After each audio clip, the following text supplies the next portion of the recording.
Bonjour les amis, alors aujourd'hui je vous fais une vidéo concernant les émotions. Une vidéo sur demande, et cette demande c'est comment vivre ces émotions intensément sans chercher à les maîtriser ou à les analyser. Alors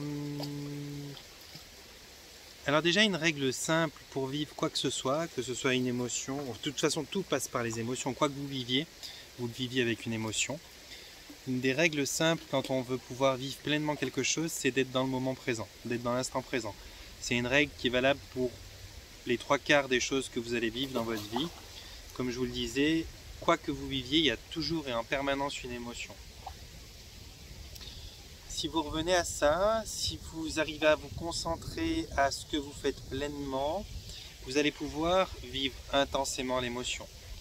Après, il y a probablement certaines émotions que vous allez trouver nécessaire de maîtriser. Parce que toutes les émotions ne sont pas constructives et toutes les émotions ne peuvent pas, par nature, vous permettre d'avancer dans le bon sens. Il y a certaines émotions qui sont bonnes à vivre, qui sont agréables, qui doivent être vécues le plus intensément possible. Et il y a certaines émotions qui doivent être vécues d'une manière différente. Les émotions qui viennent, par exemple, dans notre condition humaine, sont des émotions qui sont, que ce soit pour l'amour ou que ce soit pour la haine ou pour toutes sortes d'émotions, qui sont très souvent en lien direct avec notre ego. C'est l'ego qui possède, c'est l'ego qui jaloux, c'est l'ego qui... Enfin, il y a pas mal de choses, il y a pas mal d'émotions qui vont être gérées par l'ego. Et c'est dans ce sens-là que finalement, il est peut-être intéressant de non pas chercher à vivre pleinement. Et il y a pas mal de vent, j'espère que vous m'entendrez quand même, qui va être, je disais, c'est dans ce sens-là qu'il va être nécessaire peut-être de savoir avoir quand même une bonne gestion de certaines émotions. Vivre pleinement certaines choses comme l'amour qu'on a pour son enfant, comme le plaisir qu'on prend à passer un moment en nature comme ça, à faire l'amour avec son conjoint ou sa conjointe, ou à toutes sortes de choses qui sont positives. En soi, ça ne présente pas un problème. Par contre, les émotions qui sont des émotions de frustration, qui sont des émotions de jalousie, qui sont des émotions qui sont sur l'aspect négatif de l'ego, ben, finalement, c'est peut-être des émotions qu'on ne va pas vouloir vivre intensément et qu'on va chercher à canaliser, à maîtriser, à analyser d'où ça vient. Donc, la question qui m'est posée, comment vivre ces émotions intensément, sans chercher à les maîtriser et sans chercher à les analyser, je pense que si la personne, que je connais bien, si la personne en l'occurrence se pose la question plus dans le détail, elle va s'apercevoir que peut-être pour une partie des émotions, elle va être contente si elle arrive à ne pas trop maîtriser, ne pas trop analyser. Mais pour certaines émotions, elle va se rendre compte qu'il est nécessaire de les maîtriser, de les analyser pour voir d'où elles viennent, qu'est-ce qui les a créées et qu'est-ce qui fait que ça met en place des fonctionnements de ce type-là dans sa personne. Donc, en l'occurrence, là pour le coup, l'idée c'est de se demander peut-être comment bien vivre et le plus intensément possible des émotions qui sont d'aspect positif. Et j'ai bien l'impression que là, on va toucher à quelque chose qui soit de l'ordre du qu'en dira-t-on. Ce que moi j'appelle le qu'en dira-t-on, c'est toutes ces personnes qui ont tendance à traverser leur vie et à faire les choses dans leur vie avec la préoccupation permanente de qu'est-ce qu'on va en dire, qu'est-ce qu'on va penser de moi si j'agis comme ceci, si j'agis comme cela, si je fais ou si je ne fais pas ceci, ou si je fais ou si je ne fais pas cela. Qu'est-ce qui va se passer dans la tête des gens? Comment vont-ils me juger? Alors là, c'est important déjà de sortir dans cette espèce de croyance limitante que les gens attendent quelque chose de vous. Quand je parle aux gens qui viennent chez moi faire certaines formes de travaux sur elles-mêmes ou certaines formes de thérapie, et qui ont tendance à avoir cette façon de fonctionner où ils se préoccupent presque plus de ce qu'ils croient que les autres attendent d'eux que ce que eux attendraient d'eux-mêmes, eh bien on se retrouve souvent avec ce constat, c'est que non seulement les gens n'attendent pas spécialement quelque chose de vous, sauf cas particulier, des gens qui ont des attentes qui sont formulées dans des situations et dans des contextes précis, mais d'une manière générale, la personne qui va être devant vous à la caisse de telle grande surface, ou bien qui va être dans la même queue que vous pour aller au paiement du ticket de parking ou machin, elle n'a pas spécialement d'attente sur vous. C'est vous qui allez vivre et agir en fonction de ce que vous croyez qu'elles attendent de vous. Je vous donne un exemple. Vous êtes avec, je donne souvent celui-là, je ne sais pas pourquoi, vous êtes avec votre enfant, votre chien, ou je sais pas, quelqu'un avec vous, et il se passe un bug, il y a quelque chose qui est mal fait, soit votre enfant a manqué de respect à la personne devant vous, soit il a craché sur une dame, soit votre chien a un comportement agressif avec une personne, et vous allez devoir peut-être réagir face à ça. Soit reprendre votre enfant, lui dire ça va pas, ou soit calmer votre chien.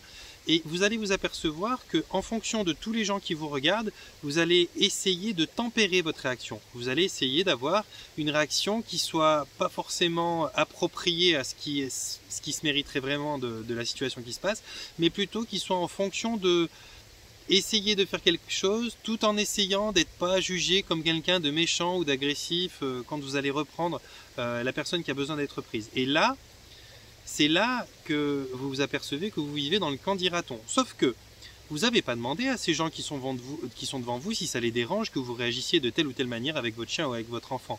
Bien sûr qu'il y a un code moral qui nous fait croire que, mais dans l'absolu, vous n'avez pas demandé. Si votre enfant il a craché sur quelqu'un et dit une grossièreté, peut-être qu'il y a 9 personnes sur 10 qui vont dire ouais, ça mérite quand même une bonne fessée, et bien de le reprendre. Et vous allez peut-être pas oser mettre la fessée parce que vous allez vous dire non, ça se fait pas, la fessée, patati patata. Et en fonction de ça, vous aurez peut-être pas fait ce qui vous paraissait juste de faire sur le moment avec votre enfant, votre chien ou qui que ce soit, simplement parce que vous avez pensé qu'on attendait un comportement de vous. À partir de là, vous êtes dans une façon de vivre votre émotion qui est maîtrisée, qui est analysée. Mais ce n'est pas vraiment votre émotion qui est maîtrisée et analysée, c'est plutôt le comportement général que vous avez qui est maîtrisé et analysé et amoindri ou péjoré parce que vous croyez que des personnes attendent que vous ayez tel ou tel type de comportement. Or, si vous retournez dans le moment présent et surtout si vous arrêtez de croire à votre ego qui est... Alors l'ego, pour vous rappeler, c'est ce que vous croyez être. Ça n'est pas ce que vous êtes, c'est ce que vous croyez être. L'ego, il croit que vous êtes ceci, il croit que vous êtes cela, il vous le fait croire. Donc, si vous arrêtez d'être dans l'ego qui va absolument paraître comme ceci ou comme cela, mais que vous vivez pleinement votre émotion, eh ben, vous allez vous apercevoir souvent que vous faites les choses bien différemment de comment vous avez agi jusqu'à présent. Alors, est-ce que la question était là? Comment vivre pleinement? Encore une fois, peut-être pour une partie des choses que vous avez à vivre, ça sera très intéressant de les vivre pleinement et intensément, sans analyser, sans rien, juste les vivre. Et puis peut-être que pour d'autres choses, ce sera plus gênant, mais ça restera toujours quelque chose qui, dans l'absolu, n'est pas pour vous finalement. C'est vis-à-vis du reste de la société que vous agissez comme ça. Vous agissez pas comme ça parce que vous n'avez pas vivre pleinement. Votre problème à vous finalement, il n'est pas de trop analyser, de trop croire que, ou de trop ceci ou de trop cela. Votre problème, ton problème en l'occurrence, Marion, pour pas te citer, il sera peut-être dans le fait que tu veux trop paraître. Il veut peut-être révéler que ton problème à toi, il est de l'ordre de ton égo, de ce que tu crois être, de ce que tu crois devoir renvoyer comme image de toi à la société. Et c'est peut-être là-dessus qu'il faut travailler. Sur le détachement, sur le recul que tu peux avoir vis-à-vis de ce que tu crois être et ce que tu crois devoir être, surtout vis-à-vis de la société qui t'entoure. Et ça, c'est pas un problème qui est lié à tes émotions ou à comment les travailler, c'est un problème qui est lié à l'ego et à la peur finalement, à la peur de... Ouais, c'est vraiment très dans l'ego, hein, la peur de l'image que tu peux renvoyer, à la peur de ce que tu crois qu'on pense de toi. Et ça, c'est des choses que tu peux travailler au niveau de l'ego. Vraiment, tout se résumera au niveau de l'ego. Maintenant, comment le travailler? Quel est l'outil principal qui pourrait apporter une bonne réponse à ça? C'est de s'entraîner, alors peut-être à méditer, beaucoup être dans l'instant présent, mais c'est vraiment essayer vraiment de rejoindre en permanence l'instant présent et de se concentrer à ça. Et pourquoi pas de tester. de tester. Alors tu peux tester soit en essayant de vivre pleinement certaines émotions contre toute attente et voir les réactions qu'il y aura derrière, ou soit simplement de prendre un jeu qui est très rigolo, c'est de, quand tu es dans des situations comme ça, de carrément oser demander à l'autre, ça vous dérange si je réagissais comme ça ou comme ça? Juste pour voir la réponse qu'il y aurait. Et tu verrais que ça démystifierait beaucoup la propre croyance que ton ego y met à l'intérieur de ton fonctionnement. Alors, bon, j'espère bien sûr viser juste parce que j'ai pas eu plus de détails que ça. La question était simplement comment vivre intensément ses émotions sans trop les maîtriser, sans trop les analyser. L'analyse, de toute façon, c'est quelque chose qui vient par après. On peut analyser que quelque chose qui a été déjà fait, donc ça prouve que tu n'es pas dans l'instant présent. Et la maîtrise de quelque chose qui est spontané et que tu vis dans l'instant présent, c'est quasiment impossible.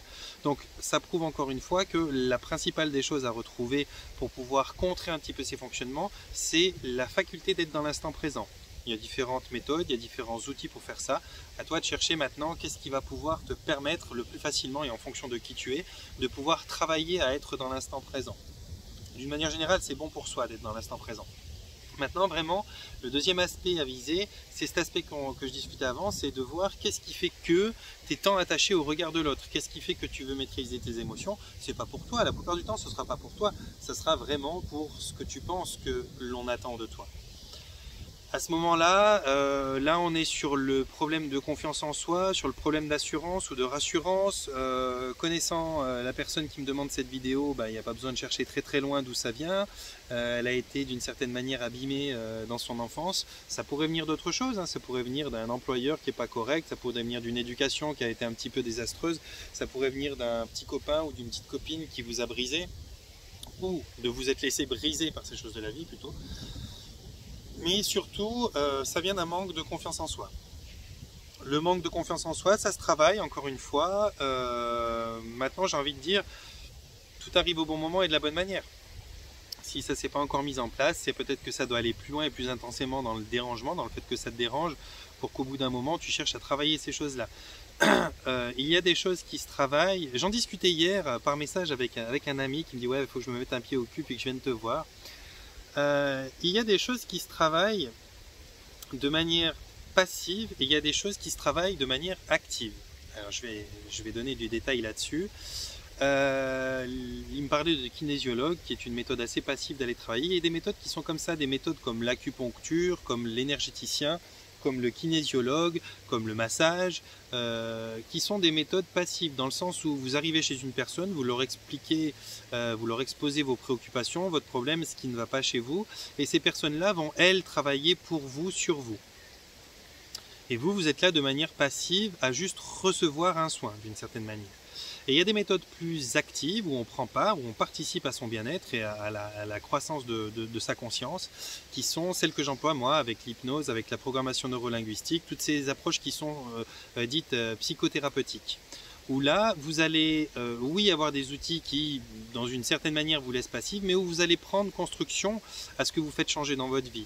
Vous allez pouvoir recevoir aussi des connaissances et des compréhensions sur l'hygiène de vie au niveau alimentaire, au niveau psychologique, au niveau social, au niveau physique, au niveau physiologique, au niveau spirituel, qui vont vous permettre à vous à changer certaines choses qui font partie de votre quotidien pour que vous puissiez vous mettre de votre côté tout ce qu'il est possible comme outils et comme bonnes énergies, bonnes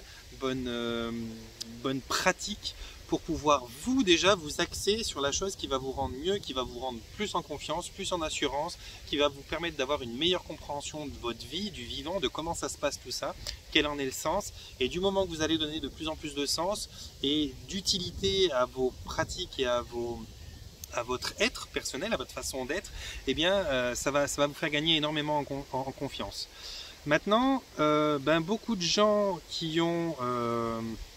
alors, je sais que ça ne va pas plaire à tout le monde, mais il y a beaucoup de gens qui ont... Alors, je vais le dire comme ça, c'est peut-être un petit peu intense, c'est un petit peu disproportionné, mais c'est pour vraiment marquer l'approche que je vais en faire. Beaucoup de gens qui n'ont pas envie d'aller mieux parce qu'il y a une certaine partie d'eux qui est contente d'être victime, qui est contente d'être soutenue, qui est contente d'être ceci, qui est contente d'être cela, qui se victimise un peu, vont choisir les méthodes passives. C'est une façon d'essayer de changer les choses sans rien toucher. Ça fonctionne dans une certaine mesure, ça va apporter 2-3 petits éléments de confort, mais ça va vous faire tous les 6 mois, toutes les années, tous les 2 ans, avoir besoin de soutien de nouveau parce que vous Vous n'aurez pas, vous, mis en place les choses qui sont concrètes et qui vont vous permettre, vous, d'être responsable de votre confort, de votre bien-être et de votre développement. Et toutes les personnes qui ont vraiment envie de changer sont des personnes qui mettent un grand coup de pied dans la fourmilière, qui changent tout, que ce soit dans leur famille, dans leur boulot. C'est des gens qui ont peut-être arrêté de se cacher derrière la peur et la victimisation et qui vont prendre des méthodes plus actives où elles vont prendre part et elles vont devoir opérer des changements et elles vont le faire volontairement dans leur vie, que ce soit alimentaire, que ce soit de comportement, que ce soit de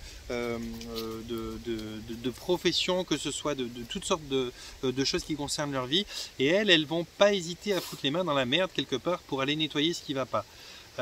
Et j'ai envie de vous dire que c'est à vous de voir si vous choisissez le massage, l'acupuncture, l'énergéticien, le chiropraticien,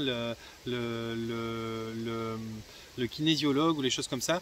Clairement, vous pouvez vous rendre compte qu'inconsciemment, il y a une partie de vous qui n'a pas envie de travailler, qui est feignante ou qui a peur ou qui n'a pas assez de courage encore et qui vous fait choisir toutes les méthodes qui finalement ne vont pas vous faire changer.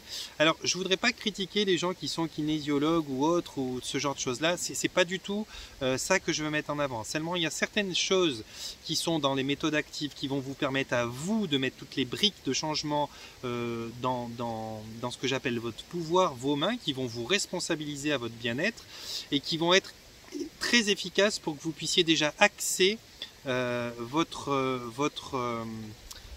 vie dans le sens qui vous intéresse. Et il y a les autres méthodes qui sont passives, qui sont préférable à mon sens quand vous avez déjà vous pris en main des changements et que vous avez pris part à votre changement et que vous avez mis en place des choses vous personnellement pour donner un axe différent à votre vie et qui vont être là des supports incroyables qui vont apporter en énergie, qui vont vous permettre d'alléger et de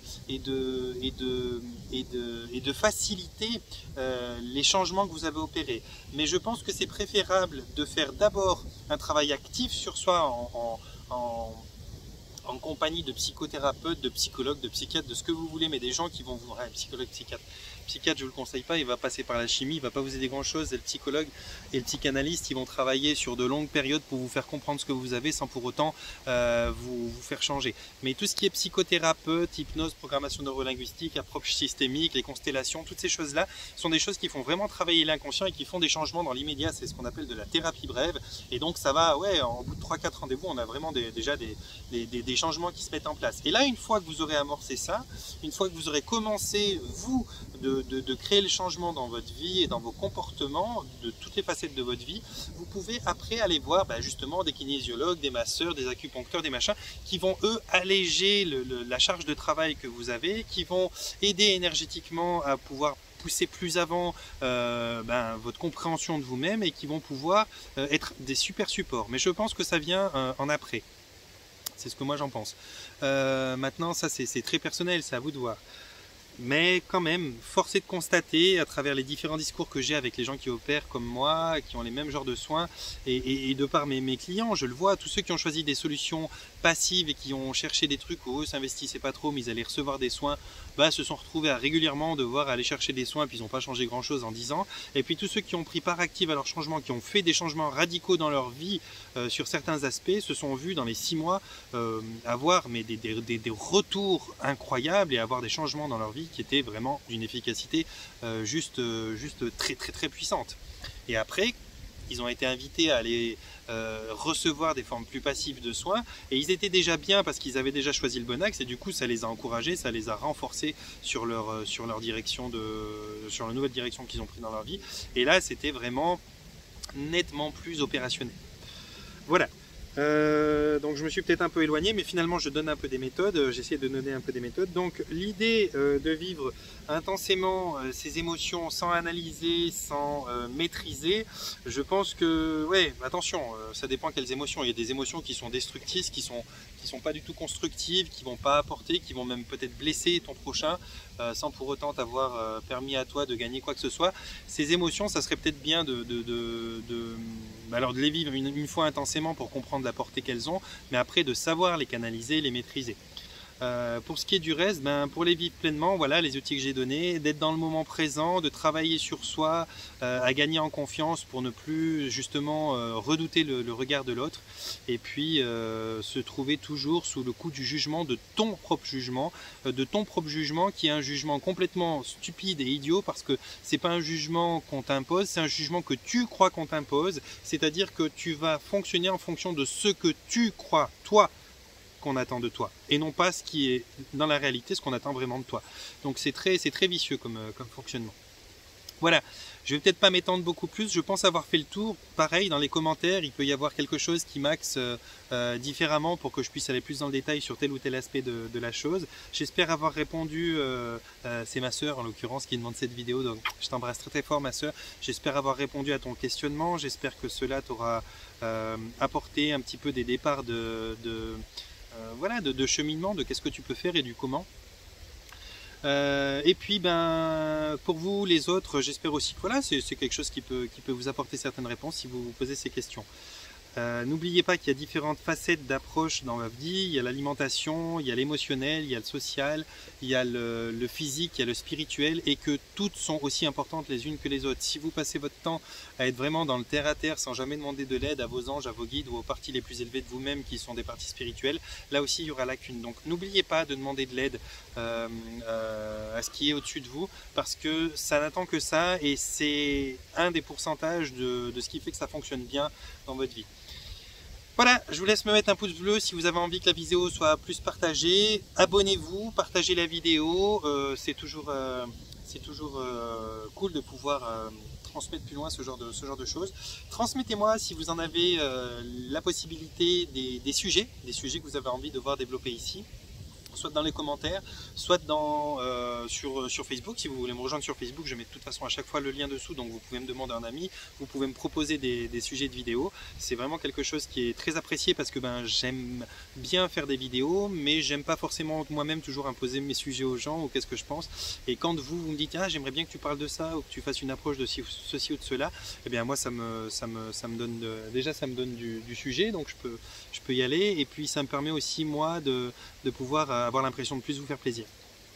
Voilà, je vous remercie énormément, c'est toujours un plaisir de pouvoir faire ça pour vous. Moi je m'éclate quand je fais ça, j'espère que les endroits vous plaisent. C'est toujours des endroits aussi que j'essaye de choisir en fonction de vous, qu'allez les regarder, pour que vous essayiez de recevoir une certaine forme d'énergie.